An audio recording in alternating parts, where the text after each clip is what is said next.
saya diminta oleh Pak Sintong Panjaitan untuk keluar. Saya tidak tahu apa yang mau terjadi. Jadi saya keluar dari ruang Pak Habibie. Nah di luar sudah ada, di luar pintu itu sudah ada Pak Wiranto berdiri begini, Pak Wiranto. Kemudian di sini Pak Sintong, kemudian di sini adalah Kapolri.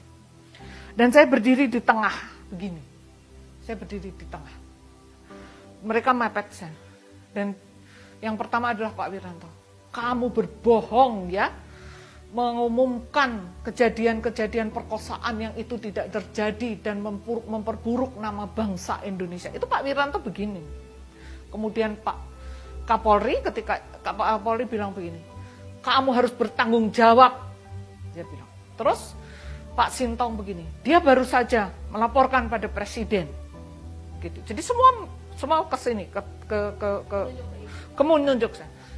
Saya diam, waktu tiganya berbicara, saya diam saja. Saya melihat mukanya Pak Wiranto gitu. Dan ketika Pak Sintong terakhir mengatakan bahwa kamu harus bertanggung jawab, dia baru saja melapor pada Presiden.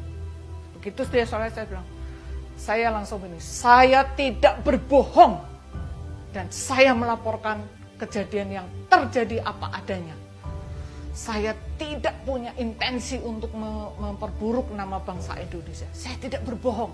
Saya bertanggung jawab dan saya berani. Setelah saya bilang berani, saya membalik dan saya masuk ke ruang Pak Habibie.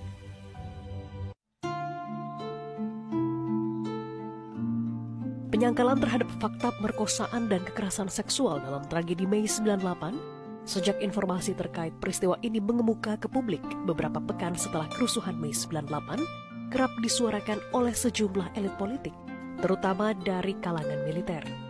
Meski demikian, B.J. Habibie yang kala itu baru 52 hari menggantikan Soeharto sebagai presiden, mengambil keputusan yang berani.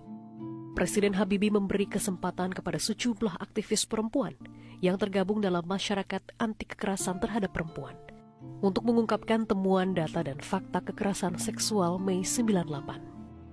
Setelah kami presentasi pada Pak Habibie, Pak Habibie almarhum mengatakan, saya percaya itu ada. Karena keponakan saya punya teman dekat, seorang Tionghoa yang menjadi korban perkosaan. Jadi apa yang ibu-ibu semua sampaikan, saya percaya. Dan ya ini saya singkat saja, dan Pak Habibie bilang sekarang apa yang harus saya lakukan untuk ini. Dan Ibu Sap mengatakan kami ingin punya komisi nasional yang melindungi perempuan dari segala tindak kekerasan, baik oleh negara maupun oleh di rumah tangga. Jadi itu. Dan Pak Habibie mengatakan baik, kalau begitu susun draft.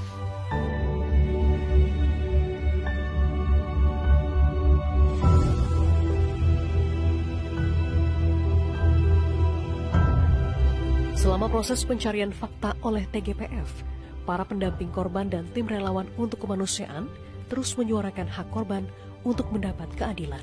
Namun selama proses ini, para relawan dan pendamping korban silih berganti mendapat ancaman dan teror agar menghentikan pencarian fakta dan pendampingan korban. Luar biasanya, usaha penyangkalan publik itu besar sekali. Bukan hanya dengan negasi di media massa, tapi juga teror-teror terus terjadi. Saya dikirimi granat di kantor saya supaya berhenti melakukan investigasi.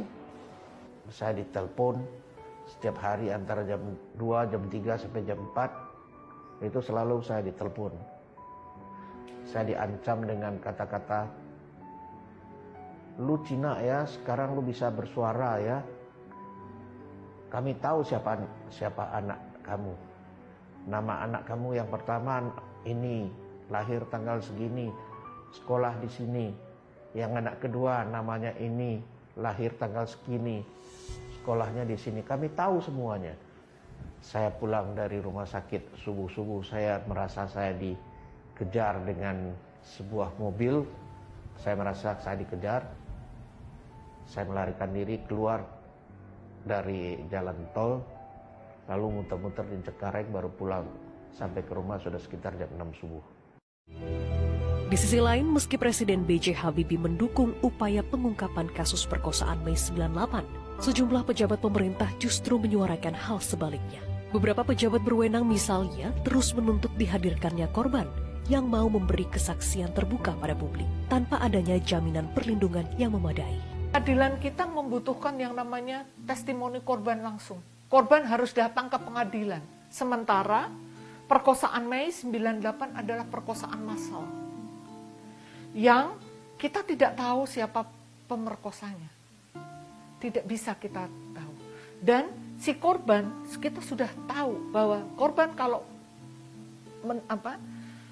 testimoni dan menunjukkan diri, justru dia nanti akan menjadi korban berikut. Kalau keluarga kita diancam, siapa yang tidak takut?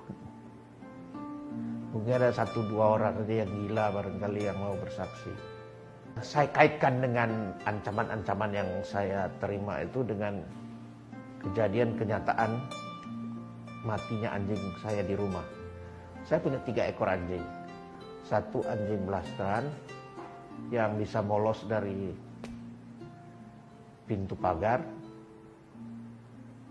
mati tertabrak atau ditabrak. Yang jelas aneh dia mati ketabrak, itu aneh. Yang kedua, anjingnya putih, saya tidak tahu dari jenis apa, anjing ras juga. Mati di dalam pekarangan saya, mati keracunan. Saat upaya mengungkap kasus